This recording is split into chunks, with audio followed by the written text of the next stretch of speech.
श्रद्धवानो अंजन्ते अस्सन्निभवन्तु सेनाः परिणो रुद्रस्य हेदर्वृणक्तु परित्वे यतनजाय वृणय मेढष्टमजवतमजवोनुत्सवदा भव परमे वृक्ष आयुधं निधाय कृत्यं वदान आचरपिना ತಕ್ಷಕರು.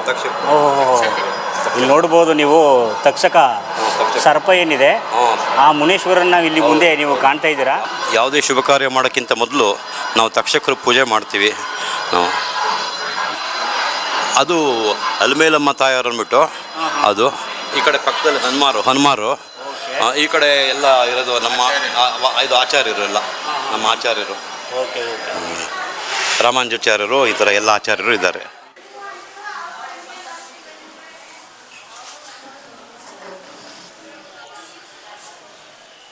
ನಮಸ್ತೆ, ನಾನು BR ಭಗವಾನ್ ಅಂತಂದ್ಬಿಟ್ಟು ಇಲ್ಲಿ ನಾನು ಶಿವನ ಸಮುದ್ರದ ಮಧ್ಯರಂಗದ ಬಗ್ಗೆ ಒಂದೆರಡು ಮಾತು ಹೇಳ್ತೀನಿ.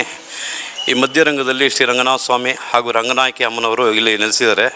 ಇದು ಬಹಳ 1000 ವರ್ಷಕ್ಕೂ ಹಳೆಯದಂಥ ಒಂದು ದೇವಸ್ಥಾನ, ಪುರಾತನ ದೇವಾಲಯ. ಇಲ್ಲಿ ಇಂದ್ರದೇವರು ಬಂದು ತಮ್ಮ ಪಾಪ ಪರಿಹಾರಕ್ಕಾಗಿ ರಂಗನಾಥ ಸ್ವಾಮಿಯವ್ರನ್ನ ರಂಗನಾಯಕಿ ಅಮ್ಮನವ್ರನ್ನ ಇಲ್ಲಿ ಪ್ರತಿಷ್ಠಾಪನೆ ಮಾಡಿದ್ರು ಅಂತ ಪ್ರತೀತಿ ಇದೆ. ಅದನ್ನು ಇಲ್ಲಿ ಭಾಳ ಪೂಜೆ ಭಾಳ ವಿಜೃಂಭಣೆಯಿಂದ ನಡೆಯುತ್ತೆ. ಹಾಗೂ ವೈಕುಂಠ ಏಕಾದಶಿ ಅದೆಲ್ಲ ತುಂಬ ಚೆನ್ನಾಗಿ ನಡೆಯುತ್ತೆ. ಆಮೇಲೆ ಇಲ್ಲಿ ಧನುರ್ಮಾಸದಲ್ಲಿ ಒಂದೇ ದಿವಸದಲ್ಲಿ ಆದಿರಂಗ, ಮಧ್ಯರಂಗ, ಅಂತ್ಯರಂಗ 3 ರಂಗನೂ ಅದು ದರ್ಶನ ಮಾಡಿದ್ರೆ ಅದು ಪುಣ್ಯ ಲಭಿಸುತ್ತೆ ಅಂತ ಒಂದು ಬಹಳ ಹಿಂದಿಂದ ಪುರಾಣದಲ್ಲಿದೆ. ಅದರಿಂದ ಜನರು ಹಾಗೆ ಮಾಡ್ತಾರೆ. ಇಲ್ಲಿ ಎಲ್ಲ ಭಕ್ತಾದಿಗಳೆಲ್ಲ ಬಂದು ದೇವ್ರ ದರ್ಶನ ಮಾಡಿಕೊಂಡು ಆಶೀರ್ವಾದ ಪಡ್ಕೊಂಡು, ಸ್ವಾಮಿ ಆಶೀರ್ವಾದ ಪಡ್ಕೊಂಡು ಎಲ್ಲ ಇದುವರೆಗೂ ಎಲ್ಲ ಒಳ್ಳೆಯದಾಗಿದೆ. ನೀವು ಮನಸ್ಸಲ್ಲಿ ಏನು ಅನ್ಕೋತೀರ ಅದೆಲ್ಲ ಬಂದು ಇಲ್ಲಿ ಸ್ವಾಮಿಯವ್ರ ಹತ್ರ ಬೇಡ್ಕೊಂಡ್ರೆ, ಎಲ್ಲ ಪ್ರಾರ್ಥನೆ ಮಾಡಿದ್ರೆ ಎಲ್ಲ ಒಳ್ಳೆಯದಾಗುತ್ತೆ ಅಂತ ಹೇಳಿ ನಮಸ್ಕಾರ.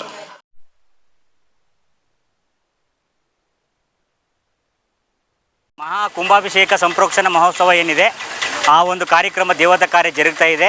ಸೊ ಈ ಒಂದು ಕ್ಷೇತ್ರದ ಬಗ್ಗೆ, ಈ ಒಂದು ದೇವಸ್ಥಾನದ ವೀಕ್ಷಣೆ ಹಾಗೂ ಇವತ್ತು ಗಣ್ಯ ವ್ಯಕ್ತಿಗಳು ಕೂಡ ಆಗಮಿಸಿದ್ದಾರೆ. ಎಲ್ಲನೂ ಕೂಡ ಇವತ್ತು ಈ ಒಂದು ಸಂಚಿಕೆಯಲ್ಲಿ ನೋಡೋಣ ಮತ್ತು ಬನ್ನಿ. ಹಾಗೆ ಈ ಒಂದು ದೇವಸ್ಥಾನದ ಪೂಜಾ ಸಮಯ ಬಂದು ಬೆಳಗ್ಗೆ 7:30ಯಿಂದ 1:30, ಸಂಜೆ 3ರಿಂದ 6 ತನಕ ಪೂಜೆ ಸಮಯದ ದರ್ಶನ ಆಗ್ತಾ ಇರ್ತದೆ. ಆ ಸಮಯದಲ್ಲಿ ನೀವು ಈ ಒಂದು ದೇವಸ್ಥಾನಕ್ಕೆ ಭೇಟಿಯನ್ನು ಕೊಡ್ಬೋದು. ಬನ್ನಿ ಈ ಒಂದು ಕ್ಷೇತ್ರದ ಇವತ್ತು ಸ್ಥಳ ಪರಿಚಯ ಮಾಡ್ಕೊಳ್ಳೋಣ.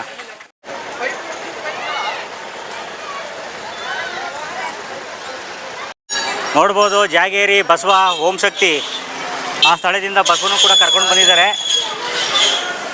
ದೇವಸ್ಥಾನಕ್ಕೆ. ನಿಮ್ಮ ಹೆಸರು? ರಾಜು. ಓಕೆ. ಕೊನೆಗೂ ಅಂತೂ ಇಂತೂ ಮಧ್ಯರಂಗ, ಆ ಒಂದು ವರಪುರಂ ಕ್ಷೇತ್ರದಲ್ಲಿರುವಂತಹ ಮಧ್ಯರಂಗದ ದೇವಸ್ಥಾನದ ಜೀರ್ಣೋದ್ಧಾರ ಕಾರ್ಯ ಇವತ್ತು ಅಂತಿಮಗೊಂಡು ಒಳಗಡೆ ಪೂಜೆ ಕೈಂಕರ್ಯಗಳೆಲ್ಲ ಆಗ್ತಾ ಇದ್ದಾವೆ. ಇವತ್ತು ಇನಾಗ್ರೇಷನ್ಗೆ ಭಾಳಷ್ಟು ಗಣ್ಯಾದಿ ವ್ಯಕ್ತಿಗಳು ಬಂದಿದ್ದಾರೆ, ಆಗಮಿಸಿದ್ದಾರೆ. ಸ್ನೇಹಿತರೆ, ಒಳಭಾಗದಲ್ಲಿ ನೀವು ಕಾಣ್ತಾ ಇದ್ದೀರಾ ಮಧ್ಯರಂಗ.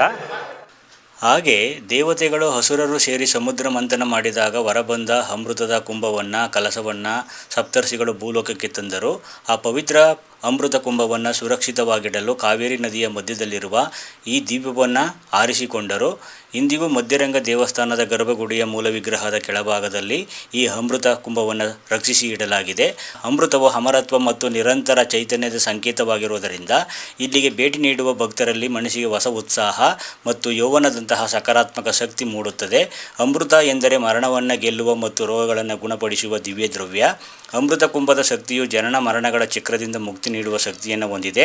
ಈ ಕಾರಣದಿಂದಾಗಿ ಜಾತಕದಲ್ಲಿರುವ ಅಕಾಲಿಕ ಮರಣ ಭಯ, ಅಪಮೃತ್ಯು ದೋಷ ಇಲ್ಲಿನ ದರ್ಶನದಿಂದ ನಿವಾರಣೆಯಾಗುತ್ತದೆ. ಈ ಶ್ರೀ ವರಪುರ ಕ್ಷೇತ್ರದಲ್ಲಿ ಇರುವ ಶ್ರೀಚಕ್ರ ಮತ್ತು ಅಮೃತ ಕುಂಭದ ಈ ಶಕ್ತಿಗಳ ಸಮ್ಮಿಲನದಿಂದಾಗಿ ಈ ಕ್ಷೇತ್ರದಲ್ಲಿ ಪ್ರಾರ್ಥಿಸುವವರಿಗೆ ಆರ್ಥಿಕ ಕಷ್ಟಗಳು ದೂರವಾಗಿ ಐಶ್ವರ್ಯ ಪ್ರಾಪ್ತಿಯಾಗಿ ಮತ್ತು ವ್ಯಾಪಾರ ವ್ಯವಹಾರಗಳಲ್ಲಿ ಪ್ರಗತಿ ಹೊಂದುತ್ತಾರೆ ಎಂಬ ಅಚಲ ನಂಬಿಕೆ ಇದೆ. ತಕ್ಷಕ ನಾಗರಾಜರೇ ತಮ್ಮ ಬ್ರಹ್ಮಹತ್ಯೆ ನಿವಾರಣೆ ಮಾಡಿಕೊಂಡ ಸ್ಥಳವಾಗಿರೋದರಿಂದ ಇದನ್ನು ತಕ್ಷಕ ಕ್ಷೇತ್ರ ಅಂತಲೂ ಕೂಡ ಕರೀತಾರೆ.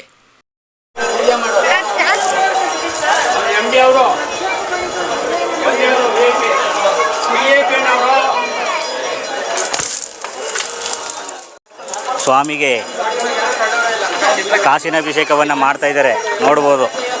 ನೋಡಿ, ಎಲ್ಲ ಹಾಯ್ಕೋತಾ ಇದ್ದಾರೆ.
ಹಾಗೆ ನಮ್ಮ ಮುಂದೆ ಇಲ್ಲಿ ಮುಜರಾಯಿ ಇಲಾಖೆಯ ಸುರೇಶ್ ಸಾಹೇಬರು ಕೂಡ ಇದ್ದಾರೆ.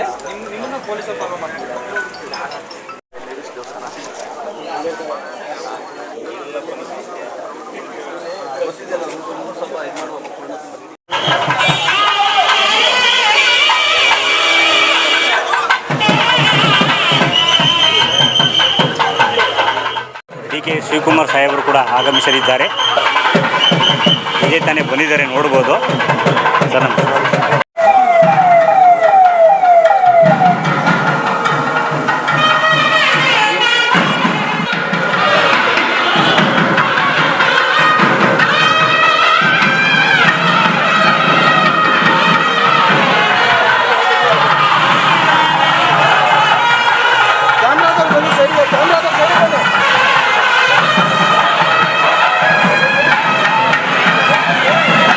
ನೋಡ್ಬೋದು, ಬಂದಿದ್ದಾರೆ. ಅರ್ಚಕರು ಅವರನ್ನು ಸ್ವಾಗತ ಮಾಡ್ತಾ ಇದ್ದಾರೆ. ಶಾಸಕರಾದಂತಹ AR ಕೃಷ್ಣಮೂರ್ತಿಯವರು ಇದ್ದಾರೆ.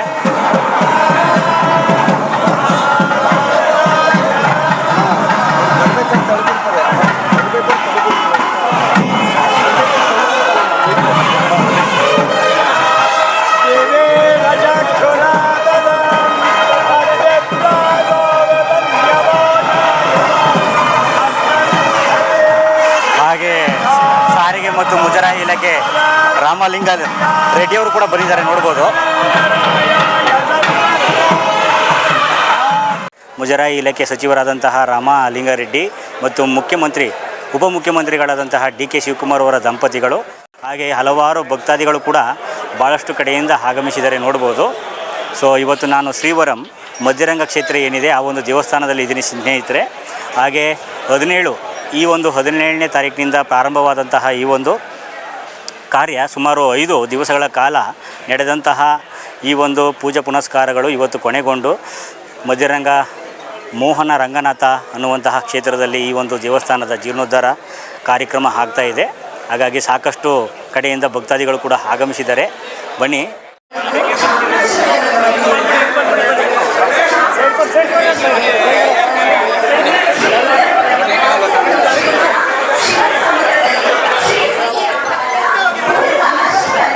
ಸರ್ ಸೈಡ್ ಕೊಡಿ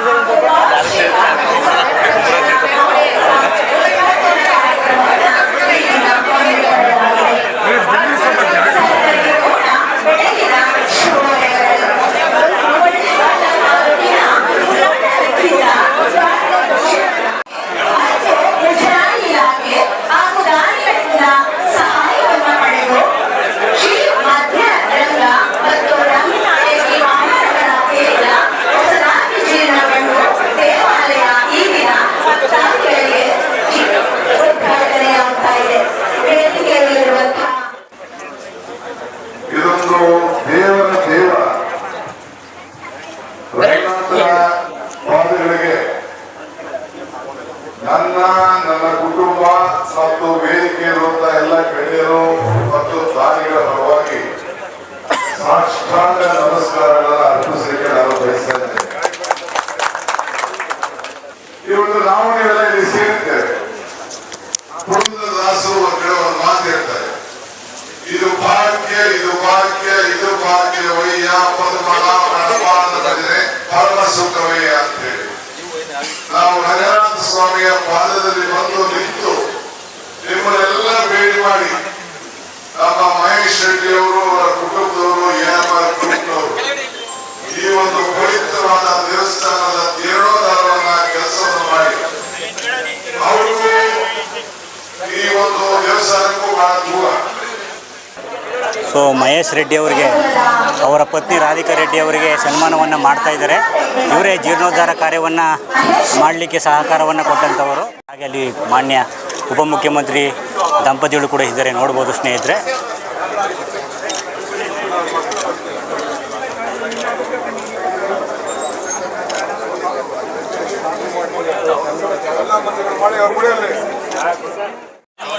ನಮ್ಮ ಮುಜರಾಯಿ ಇಲಾಖೆಯ ಸುರೇಶ್ ಸಾಹೇಬರು ಮತ್ತು ನಮ್ಮ ಶಾಸಕರಾದಂತಹ AR ಕೃಷ್ಣಮೂರ್ತಿ ಅವರು ಕೂಡ ಇದ್ದಾರೆ.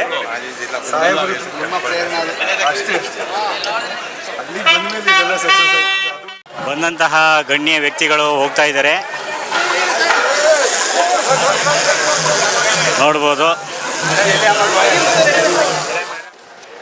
ಇದು ಬಂದು ಬೂನೀಲ ರಂಗನಾಯಕಿ ಅಮ್ಮನವರ ಗೋಪುರವನ್ನು ಮೇಲ್ಭಾಗದಲ್ಲಿ ಕುಂಭಾಭಿಷೇಕ ಆಗಿದೆ. ಮತ್ತು ನೋಡಿ, ಆದಿರಂಗ, ಮಧ್ಯರಂಗ, ಅಂತ್ಯರಂಗ ಏನು ಕೇಳಿದ್ದೀರಾ? ಇದು ಮಧ್ಯರಂಗಕ್ಕೆ ಸಂಬಂಧಪಟ್ಟಂತಹ ದೇವಸ್ಥಾನವಾಗಿದೆ ಸ್ನೇಹಿತರೆ. ಬನ್ನಿ, ಕುಂಭಾಭಿಷೇಕ ಆಗಿದೆ. ಮೇಲ್ಭಾಗದಲ್ಲಿ ಆ ಒಂದು ವೀಕ್ಷಣೆ ಹೇಗಿದೆ ನೋಡೋಣ ವೀಕ್ಷಕರೇ. ಈಗ ತಾನೇ ಎಲ್ಲ ಮಾತಾಡಿ ಹೋಗಿದ್ದಾರೆ. ಕುಂಭಾಭಿಷೇಕ ಆಗಿದೆ, ಇನ್ನೂ ಪ್ರಾಣ ಪ್ರತಿಷ್ಠೆ ಆಗಿಲ್ಲ, ಒಳಗಡೆ ಪೂಜೆ ಆಗ್ತಾ ಇದೆ. ಅದಾದ ಬಳಿಕ ನಿಮ್ಮೆಲ್ಲರಿಗೂ ಕೂಡ ಮಧ್ಯರಂಗನ ದರ್ಶನ ಆಗುತ್ತೆ. ಎಲ್ಲರೂ ಕೂಡ ಬಂದು ಈ ಮಧ್ಯರಂಗ ಮೋಹನ ರಂಗ ಅನ್ನುವಂತಹ ಸ್ವಾಮಿಯ ದರ್ಶನವನ್ನು ಮಾಡ್ಬೋದು. ನೋಡಿ ಮೇಲ್ಭಾಗ ಹೇಗಿದೆ, ಆ ಒಂದು ವೀಕ್ಷಣೆಯನ್ನು ತೋರಿಸ್ತಾ ಇದ್ದೀನಿ. ಕುಂಭಾಭಿಷೇಕ ಆಗಿರುವಂತಹ ಗೋಪುರದ ಮೇಲ್ಭಾಗದಲ್ಲಿದ್ದೀನಿ. ಬಂದು ಎಲ್ಲರೂ ಕೂಡ ಭಕ್ತಾದಿಗಳು ನಮಿಸಿ ಅದನ್ನು ನೋಡಿ ಕಣ್ ತುಂಬಿಕೊಂಡು ಹೋಗ್ತಾ ಇದ್ದಾರೆ. ಹಾಗೆ ಹಿಮ್ಮುಖವಾಗಿ ಇಲ್ಲಿ ಕಾಣ್ಬೋದು ಕಾವೇರಿಯ ನದಿ ಏನಿದೆ, ಆ ಕಾವೇರಿ ನದಿಯ ಹರಿಯುವಂತಹ ಸ್ಥಳ ಸ್ನೇಹಿತರೆ. ಆ ಒಂದು ಕಾವೇರಿ ನದಿಯ ತಟದಲ್ಲಿ ಮಧ್ಯರಂಗ ಮೋಹನ ರಂಗ, ಆ ರಂಗನಾಥ ಸ್ವಾಮಿ ನೆಲೆಸಿರುವಂತಹ ಇವತ್ತು ದೇವಸ್ಥಾನ ಏನಿದೆ ಅದು ಕೂಡ ಹೊಸದಾಗಿ ನವೀಕರಣಗೊಂಡು ಜೀರ್ಣೋದ್ಧಾರ ಆಗಿರುತ್ತೆ. ಇದೇ ತಾನೇ ಕುಂಭಾಭಿಷೇಕ ಆಗಿದೆ. ಇಲ್ಲಿ 3 ಕುಂಭಗಳನ್ನು ಕಾಣ್ತಾ ಇದ್ದೀರಾ. ಅಲ್ಲಿ ಅಮ್ಮನವರು ಬೂನೀಲ ರಂಗನಾಯಕಿ ಅಮ್ಮನವರ ಉಪಸ್ಥಿತಿ ಇದೆ. ಆ ಒಂದು ಮೇಲ್ಭಾಗದಲ್ಲೂ ಕೂಡ ಕುಂಭಾಭಿಷೇಕ ಆಗಿದೆ. ಮುಂದೆ ಹೊಸದಾಗಿ ನಿರ್ಮಾಣವಾಗಿರುವಂತಹ ಗೋಪುರವನ್ನು ಕಾಣ್ತಾ ಇದ್ದೀರಾ.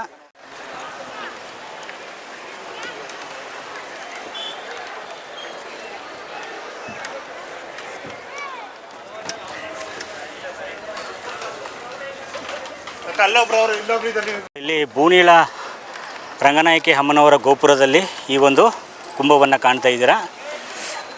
ಬನ್ನಿ ಹೋಗೋಣ ಕೆಳಗಡೆ. ಭಾಳಷ್ಟು ಜನ ಬಂದು ವಿಸಿಟ್ ಮಾಡಿದ್ದಾರೆ. ನೀವು ಕೂಡ ಬೇಗ ಬಂದು ಸ್ವಾಮಿಯ ದರ್ಶನವನ್ನು ಮಾಡಿ. ಒಳಭಾಗದಲ್ಲಿರುವಂಥದ್ದು ಸುಮಾರು ಸಾವಿರಾರು ವರ್ಷಗಳಷ್ಟು ಹಳೆಯದಾದಂತಹ ಸಾಲಿಗ್ರಾಮ ಮೋಹನರಂಗನ ಪ್ರತಿಮೆ. ಆ ಮೂಲ ವಿಗ್ರಹವನ್ನು ಒಳಭಾಗದಲ್ಲಿ ಸ್ಥಾಪನೆ ಮಾಡಿದ್ದಾರೆ. ಎಲ್ಲ ಬಂದು ಸ್ವಾಮಿಯ ಆಶೀರ್ವಾದವನ್ನು ಪಡ್ಕೊಳ್ಳಿ ವೀಕ್ಷಕರೇ. ನೋಡಿದ್ರಲ್ಲ, ಬನ್ನಿ. ಇದು ಭಾಳ ಪುರಾತನವಾದ ದೇವಾಲಯ. ದೇವೇಂದ್ರ ತಕ್ಷಕರು ಆರಾಧನೆ ಮಾಡಿ ಇಂದ್ರಿಗಿದು ಪ್ರತ್ಯಕ್ಷವಾದ್ದು.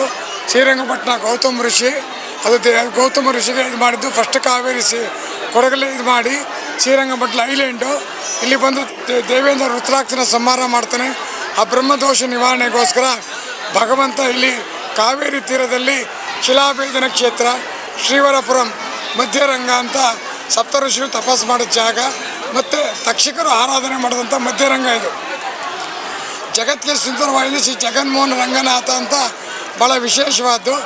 ದದೀಚಿ ಮಹರ್ಷಿಗಳು ನನ್ನ ಬಿಟ್ಟರೆ ಯಾರೂ ಇಲ್ಲ, ನಾನೇ ದೊಡ್ಡ ದೇವರು ಅಂತ ಇದ್ದಾರೆ. ದದೀಚಿ ಮಹರ್ಷಿಗಳ ಅವ್ರದ್ದು ಅಹಂಕಾರ ಮಟ್ಟ ಆಗಬೇಕು.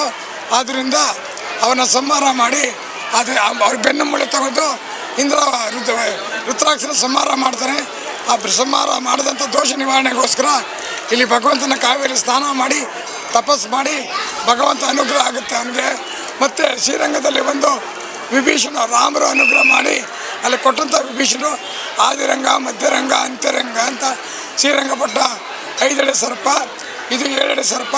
ಶ್ರೀರಂಗ ಬಂದು 5. ಇಲ್ಲಿ ಸರ್ಪದೋಷ, ಕುಚಿದೋಷ, ನಾಗದೋಷ ಮನೆಗೆ ಪ್ರಾರ್ಥನೆ ಮಾಡ್ಕೊಂಡು ಹೋದರೆ ಭಗವಂತ ಅನುಗ್ರಹ ಮಾಡ್ತಾನೆ ಅಂತ ಭಾಳ ವಿಶೇಷವಾಗಿ ಇದು ಯಾರೇ ಏನೇ ಪ್ರಾರ್ಥನೆ ಮಾಡಿಕೊಂಡ್ರು ಭಗವಂತ ಅನುಗ್ರಹ ಮಾಡ್ತಾನೆ ಅಂತ ಭಾಳ ವಿಶೇಷ. ಮಾಘ ಮಾಸ ಮತ್ತು ಧನುರ್ಮಾಸ ಒಂದು ತಿಂಗಳು ಭಗವಂತನಿಗೆ 4 ಗಂಟೆಗೆ ಪೂಜೆ ಆಗುತ್ತೆ. ಆ 4 ಗಂಟೆ ಪೂಜೆ ಆಗೋದ್ರಿಂದ 3 ಕಾವೇರಿ ಸ್ನಾನ ಮಾಡಿ ಶ್ರೀರಂಗಪಟ್ಟಣದಲ್ಲಿ ಪ್ರಾರ್ಥನೆ ಮಾಡಿ ಆದಿರಂಗನ ದರ್ಶನ ಮಾಡಿ ಮಧ್ಯರಂಗನ ದರ್ಶನ ಮಾಡಿ ಶ್ರೀರಂಗನ ದರ್ಶನ ಮಾಡಿದ್ರೆ ಇನ್ನು ಪುನರ್ಜನ್ಮ ಇಲ್ಲ ಅಂತ ನಾವೇನು ಭಗವಂತನ ಹತ್ರ ಪ್ರಾರ್ಥನೆ ಮಾಡ್ತೀವೋ ಭಗವಂತ ಅನುಗ್ರಹ ಮಾಡ್ತಾರೆ ಅಂತ. ಈ ರಂಗನಾಥ ಸ್ವಾಮಿಯಲ್ಲಿ 60 ಅಡಿ ಕೆಳಗೆ ಅಮೃತ ಕುಂಭ ಇದೆ. ಭಾಳ ವಿಶೇಷವಾದ್ದು, ಆರೋಗ್ಯಕ್ಕೆ ಭಾಳ ವಿಶೇಷವಾದ್ದು. ಈ ಭಗವಂತನ ಪ್ರಾರ್ಥನೆ ಮಾಡಿಕೊಂಡ್ರೆ ಭಾಳ ವಿಶೇಷವಾಗಿದೆ. ಕೇಳಿದ್ರಲ್ಲ, ಅರ್ಚಕರು ಇಲ್ಲಿ ತನಕ ಮಾತಾಡಿದರು. ಸೊ ಹಾಗೆ ಈ ದೇವಸ್ಥಾನ ನಾಳೆಯಿಂದ ಬಂದಂತಹ ಸಾರ್ವಜನಿಕರಿಗೆ, ಭಕ್ತರಿಗೆ ಪ್ರವೇಶ ಇರುತ್ತೆ. ಸೊ ನೀವು ನಾಳೆಯಿಂದ ಬಂದು ದೇವರ ದರ್ಶನವನ್ನು ಮಾಡ್ಬೋದು. ಮುಂದೆ ಈ ಒಂದು ದೇವಸ್ಥಾನದಲ್ಲಿ 48 ದಿವಸಗಳ ಕಾಲ ಮಂಡಲ ಪೂಜೆ ಅಂತ ಮಾಡ್ತಾರೆ. ಅದು ಕೂಡ ಭಾಳ ಮಂಗಳಕರವಾದಂತಹ ಕಾರ್ಯ. ಆ ದಿನಗಳಲ್ಲಿ ಭೇಟಿ ಕೊಡೋದ್ರಿಂದ ತುಂಬ ಶ್ರೇಯಸ್ಕರವಾದಂತಹ ಆಶೀರ್ವಾದ ಸಿಗುತ್ತೆ ಸ್ವಾಮಿಯಿಂದ ಅಂತೇಳಿ ನಂಬಿಕೆ ಇದೆ ಸ್ನೇಹಿತರೆ. ನಾಳಿದ್ದು ಏನು ಮಂಡಲ ಪೂಜೆಗಳಿರುತ್ತೋ ಆ ಒಂದು ಸಂದರ್ಭದಲ್ಲೂ ಕೂಡ ನೀವು ಭೇಟಿ ಕೊಡಿ. ಮಹೇಶ್ ರೆಡ್ಡಿ ಮತ್ತು ರಾಧಿಕಾ ರೆಡ್ಡಿ ದಂಪತಿಗಳಿಂದನೂ ಕೂಡ ಕೆಲವೊಂದು ಅನುದಾನಗಳು ದೊರಕಿದೆ ಈ ಒಂದು ದೇವಸ್ಥಾನಕ್ಕೆ ಅಂತ ಹೇಳ್ಬೋದು.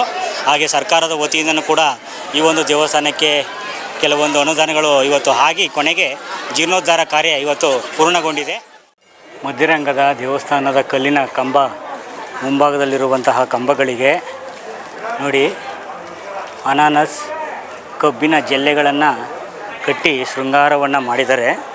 ತುಂಬ ಸೊಗಸಾಗಿ ಇವತ್ತು ಸ್ವಾಮಿಯ ದೇವಸ್ಥಾನದಲ್ಲಿ ದೇವತಾ ಕಾರ್ಯಗಳನ್ನು ಮಾಡ್ತಾಯಿದ್ದಾರೆ. ಮೇಲ್ಗಡೆ ನೀವು ಗಮನಿಸಿ, ಮಾವಿನ ಹಣ್ಣು, ಜೋಳ, ದ್ರಾಕ್ಷಿ ಹೀಗೆ ಬಗೆ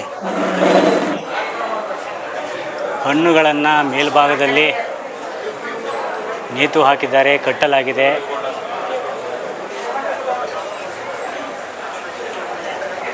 ನೋಡ್ಬೋದು, ಮುಂದೆ ದ್ವಾರಪಾಲಕರನ್ನು ಕಾಣ್ತಾ ಇದ್ದೀರಾ. ಸೊ ದೇವರಿಗೆ ಒಳಗೆ ಅಲಂಕಾರವನ್ನು ಮಾಡ್ತಾ ಇದ್ದಾರೆ. ನೋಡೋಣ ಬನ್ನಿ ಒಳಗೆ ಹೇಗೆ ಹಣ್ಣಿನ ಅಲಂಕಾರಗಳನ್ನು ಮಾಡಿದ್ದಾರೆ ಅಂಥೇಳಿ ನೀವೇ ಒಂದು ಬಾರಿ ನೋಡಿ ಕಣ್ ತುಂಬಿಕೊಳ್ಳಿ ವೀಕ್ಷಕರೇ. ತುಂಬ ಸೊಗಸಾಗಿ ಮೇಲುಭಾಗದಲ್ಲಿ ಜೋಳ, ಮಾವಿನ ಹಣ್ಣು, ದ್ರಾಕ್ಷಿ ಹೀಗೆ ಬಗೆಯ ಹಣ್ಣುಗಳನ್ನು ಮೇಲುಭಾಗದಲ್ಲಿ ತೋರಣವಾಗಿ ಕಟ್ಟಿದ್ದಾರೆ. ಹೊಸದಾಗಿ ನಿರ್ಮಾಣ ಆಗಿರುವಂತಹ ದೇವಸ್ಥಾನದ ಬಾಗಿಲನ್ನು ಕಾಣ್ಬೋದು ನೀವು.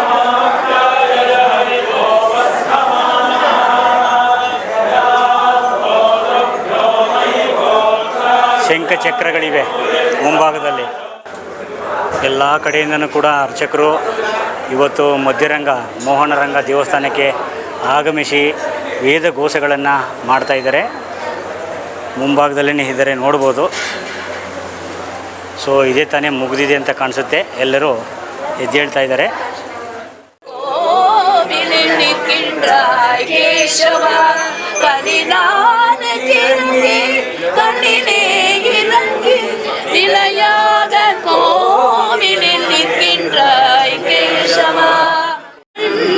மணிவண்ண மலையப்ப கோவிந்த கோவிந்த கோவிந்த கோவிந்த கோவிந்த கோவிந்த நாராயண ஸ்ரீமன் நாராயண ஸ்ரீமன் நாராயண ஸ்ரீபாதமே சரணம்.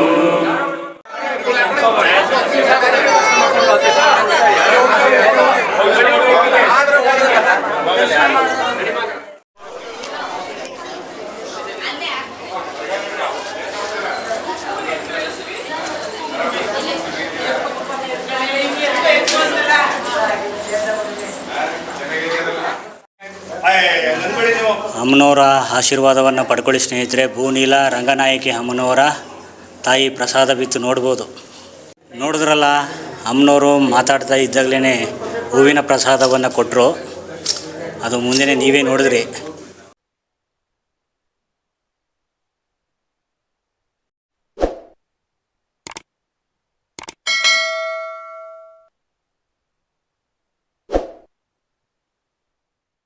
ಊಟದ ಎಲೆ ಇಡೋದಕ್ಕೆ ಒಳ್ಳೆ ವ್ಯವಸ್ಥೆ ಮಾಡಿದ್ದಾರೆ. ಇದೆಲ್ಲ ಆದಮೇಲೆ ಮಣ್ಣನ್ನು ಮುಚ್ಚಿ ಕ್ಲೋಸ್ ಮಾಡ್ತಾರೆ ಇದನ್ನು. ಹಾಗೆ ಬಂದಂತಹ ಭಕ್ತಾದಿಗಳಿಗೆ ಕೈಯನ್ನು ತೊಳೆಯಲಿಕ್ಕೆ ಇಲ್ಲಿ ನೋಡ್ಬೋದು ನೀರಿನ ವ್ಯವಸ್ಥೆಯು ಕೂಡ ಮಾಡಿದ್ದಾರೆ. ಆ ದೇವಸ್ಥಾನದ ಹೊರಭಾಗದಿಂದ ಸ್ವಲ್ಪ ಮುಂದೆ ಬಂದರೆ ಇಲ್ಲಿ ಬಂದಂತಹ ಭಕ್ತಾದಿಗಳಿಗೆಲ್ಲ ಊಟದ ವ್ಯವಸ್ಥೆಗಳನ್ನು ಮಾಡಿರ್ತಾರೆ ಸ್ನೇಹಿತರೆ. ನಮ್ಮ ಪೊಲೀಸ್ ಸಿಬ್ಬಂದಿ ವರ್ಗವೂ ಕೂಡ ಇಲ್ಲಿದೆ ನೋಡ್ಬೋದು. ನೋಡಿ, ಪೊಲೀಸ್ ಸಿಬ್ಬಂದಿಗಳು ಎಲ್ಲ ಭಕ್ತರೆಲ್ಲ ಬಂದು ಆಗಮಿಸಿದ್ದಾರೆ. ಹಾಂ ಬನ್ನಿ. ಹಾಂ ತೆಗಿತಾ ಇದ್ದೀನಿ. ಓಕೆ, ನೋಡ್ತಾ ಇದ್ದೀರಾ.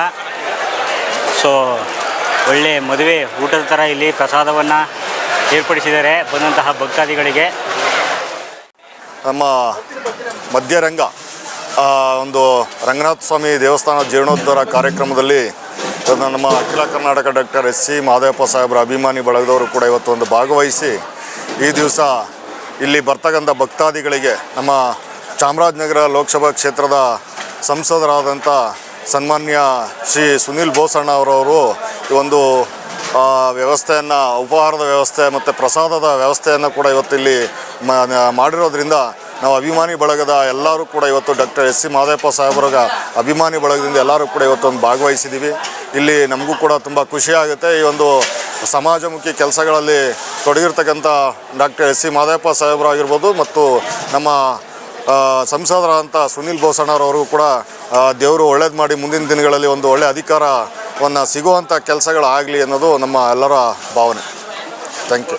ದೇವಸ್ಥಾನದ ಹಿಂಭಾಗದಲ್ಲಿ ನಿಮಗೆ ಇಲ್ಲಿ ಕಾವೇರಿ ನದಿ ಹರಿತಾ ಇರ್ತದೆ. ಸ್ವಲ್ಪ ನೀರು ಕಡಿಮೆ ಇದೆ, ಇಲ್ಲಿ ನೋಡ್ಬೋದು. ಸೊ ಈ ಒಂದು ಕಾವೇರಿ ತಟದಲ್ಲಿ ನೀವೆಲ್ಲ ಬಂದು ಮಿಂದು ತದನಂತರ ಸ್ವಾಮಿಯ ದರ್ಶನವನ್ನು ಮಾಡುವಂಥದ್ದು ಸಂಪ್ರದಾಯ ಸ್ನೇಹಿತರೆ. ನೀವೆಲ್ಲ ಈ ಕಾವೇರಿ ನದಿಯಲ್ಲಿ ಮಿಂದು ಈ ಮಧ್ಯರಂಗನ ದರ್ಶನವನ್ನು ಮಾಡಿ.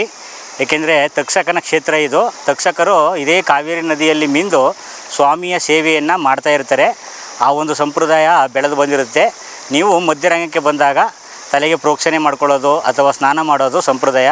ಈ ಕಾವೇರಿ ನದಿಯ ತಟದಲ್ಲಿ ನೀವು ಸ್ನಾನ ಮಾಡಿ ಮಿಂದೆದ್ದು ದೇವರ ದರ್ಶನವನ್ನು ಮಾಡಿ. ಸುಮಾರು 4-5 ವರ್ಷಗಳ ಕಾಲ